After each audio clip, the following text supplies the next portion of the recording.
పెరుగుతున్న శివలింగం ఎక్కడ ఉందో తెలుసా? ఇది తెలుసుకోవాలనుకుంటే ఈ వీడియోని ఫుల్గా చూడండి, అలాగే షేర్ చేయండి. బ్రహ్మంగారి గురించి తెలియని వాళ్ళు ఎవ్వరు ఉండరు కదా. ఏదైనా వింత జరిగితే బ్రహ్మంగారు కాలజ్ఞానంలో చెప్పినట్టు జరుగుతుందని అనుకుంటారు కదా. నేనైతే ఇప్పుడు ఈ పెరిగే శివలింగానికి బ్రహ్మంగారికి ఉన్న అనుబంధం ఏంటి అనేది వీడియోలో షేర్ చేసుకుంటాను.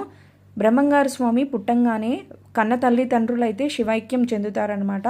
అప్పుడు అత్రి మహాముని ఆశ్రమంలో అయితే స్వామివారు పెరుగుతూ ఉంటారు. అప్పుడే అక్కడికి సంతానం లేని వీరపాపమాంబ వీరభోజయాచారులు అయితే వస్తారు. సంతానం లేని ఈ దంపతులకు శ్రీ వీరబ్రహ్మేంద్ర స్వాముల వారినైతే పుత్రునిగా ప్రసాదిస్తారు అత్రి మహాముని. ఇక స్వామివారు అలాగే ఆ దంపతులు ప్రయాణం అయ్యేటప్పుడు ముగ్గురు కాకుండా నలుగురు ఉండాలని వాళ్ళ ముగ్గురితో పాటు ఒక శివలింగాన్ని అయితే ఇచ్చి పంపిస్తారనమాట. ఆ శివలింగం ఇచ్చినప్పుడు చాలా చిన్నదిగా ఉండేదని ఇప్పుడు కాలక్రమంలో ఈ శివలింగం పెరుగుతూ వస్తుందని అయితే స్థానికులు అయితే చెబుతూ ఉన్నారు. సో ఇలాంటి మంచి ఇన్ఫర్మేషన్ని మీతో షేర్ చేసుకుందామని అయితే ఈ వీడియోని చేశాను. ఖచ్చితంగా 100 లైక్స్ కానీ ఇస్తే ఈ వీడియోకి నేను ఫుల్ వీడియో చేస్తానన్నమాట దీని స్టోరీ గురించి అయితే.